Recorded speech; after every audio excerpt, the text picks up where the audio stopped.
Hello patients, I hope you are well. আজকে আমরা শিখব ফ্রেজ। ফ্রেজ কি, এটা কিভাবে কাজ করে, স্পিকিংয়ে ফ্রেজ আমাদেরকে কিভাবে হেল্প করে, এটাই তো কথা, তাই না?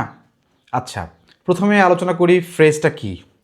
ফ্রেজের সহজ বাংলা অর্থ যদি আমি বলি তাহলে শব্দগুচ্ছ, কিছু শব্দর সমষ্টি। একের অধিক কয়েকটা শব্দের যে সমষ্টি সেটাকে আমরা ইংলিশে ফ্রেজ বলি। আচ্ছা, এখন কথা হচ্ছে যে ফ্রেজ কি পরিপূর্ণ অর্থ প্রকাশ করে কিনা, ফ্রেজ কি একটা সেন্টেন্স কিনা। না, ফ্রেজ একটা সেন্টেন্স না, এটা পরিপূর্ণ কোনো অর্থ প্রকাশ করে না।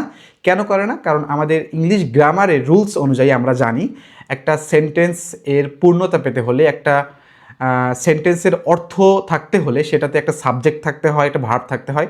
সাবজেক্ট মানে হচ্ছে সেন্টেন্সের মধ্যে এমন একজনকে থাকতে হয়, যে ব্যক্তি হিসেবে থাকতে হয় যে যে কাজটা করে। এটা আমরা জানি, সাবজেক্টের সহজ একটা আর কি। আবার যেই যেই ব্যক্তিটা, কর্তাটা আছে সাবজেক্ট হিসেবে সেন্টেন্সের মধ্যে, সে কি কাজ করছে, সে যে কাজটা করছে সেটাকে বলা হয় ভার্ব।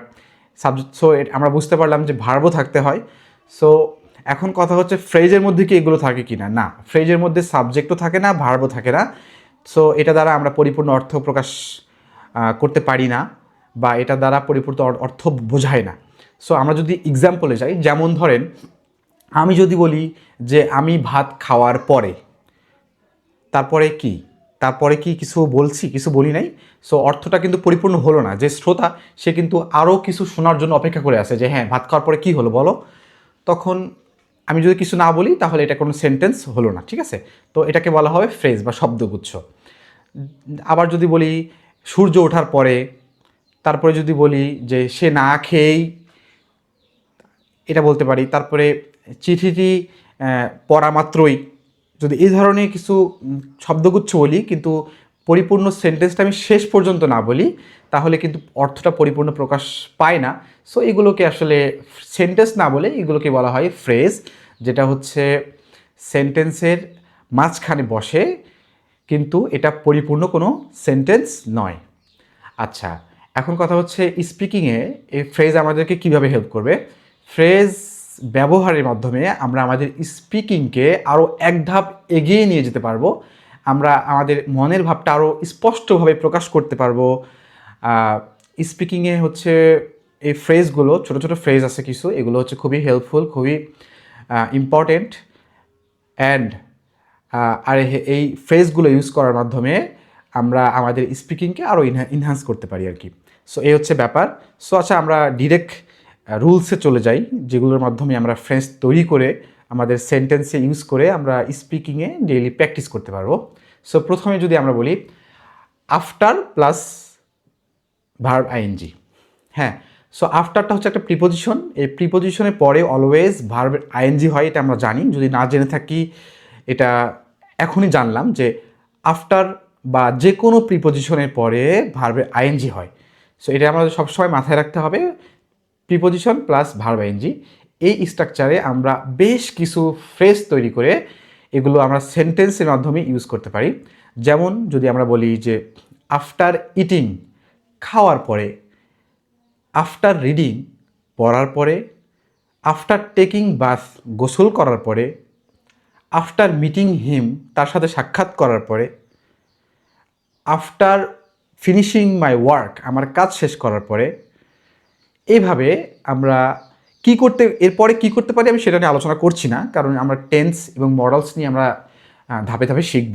বাট আজকে যেটা আলোচনা করছি সেটা হচ্ছে জাস্ট ইন্ডিভিজুয়াল ফ্রেজটা। সো ফ্রেজটা কী সেটা আমরা এখন জানার চেষ্টা করছি। তো এটা করার পরে একটা সেন্টেন্স থাকবে। আফটার ইটিং, খাওয়ার পরে কি করলাম? আই ওয়েন্ট টু বেড, আমি ঘুমাতে গেলাম। আই ওয়েন্ট আউটসাইড, আমি বাইরে গেলাম। After finishing my work, I watched TV, আমি টিভি দেখলাম। তো এইভাবে আমরা সেন্টেন্সটাকে পরিপূর্ণ করতে পারি। বাট পরিপূর্ণ করার আগে যে ছোটো ছোটো ফ্রেজের ব্যবহারগুলো, এটাই হচ্ছে আজকে আমাদের আলোচনার বিষয়। So after plus verb ING, এইটা দিয়ে আমরা কিছু প্র্যাকটিস করব। এটা আমাদের হোমওয়ার্ক দেওয়া থাকবে। আমরা নেক্সট একটা স্ট্রাকচারে যাই। যেমন এটা খাওয়ার পরে, এটা করার পরে যেমন একটা স্ট্রাকচার, ঠিক এরকমই আরেকটা স্ট্রাকচার আছে, সেটা হচ্ছে হ্যাভিং প্লাস V3। এটা আফটার যেমন প্লাস ভি ভার্ব আইএনজি হয়েছে, এটা হ্যাভিং প্লাস ভি3টা ভার্ব আইএনজি না, কারণ হচ্ছে হ্যাভিং কোনো প্রিপোজিশন না, যার কারণে ভার্ব আইএনজি হয়নি, এটা একটা ব্যাপার।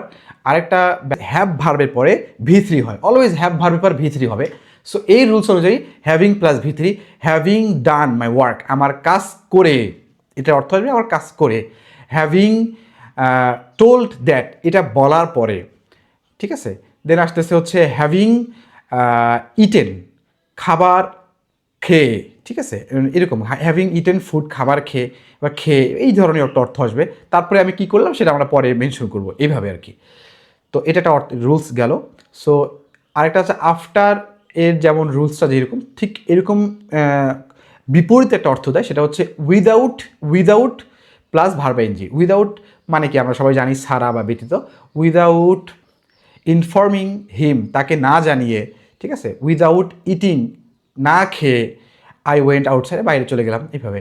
উইদাউট রিসিভিং লেটার, চিঠিটা না নিয়ে, ঠিক আছে, এইভাবে। সো এইভাবে হচ্ছে উইদাউট প্লাস ভার্ব আইএনজি দিয়েও একটা সুন্দর স্ট্রাকচার হয়, যেটা আফটার প্লাস ভি3 বিপরীত একটা অর্থ দেয়। সো আজকের ক্লাসটা এ পর্যন্তই। আরও কিছু ইন্টারেস্টিং প্রিপোজিশনের পরে কিছু ভার্ব যুক্ত হয়ে নতুন নতুন কিছু অর্থ তৈরি হয়, যেমন ওয়ান প্লাস ভার্ব আইএনজি, দেন এটা একটা আছে বাই প্লাস ভার্ব আইএনজি আছে, এগুলো সুন্দর সুন্দর অর্থ আছে, হ্যাঁ। তো এটা হচ্ছে আমরা ক্রমান্বয়ে আস্তে আস্তে শিখবো। আমাদের এই ক্লাসগুলো যদি হেল্পফুল মনে হয় বা আপনার কোনোভাবে উপকারে আসে, তাহলে আমাদের এই চ্যানেলটি সাবস্ক্রাইব করে রাখবেন, আর ফেসবুকে ভিডিওটি দেখে থাকলে ফলো দিবেন। আর হ্যাঁ, শেয়ার করার দরকার নেই, নিজে আগে শেখেন, তারপরে শেয়ার করার দরকার নেই। আসতে শেয়ার করতে নিজে পারে না।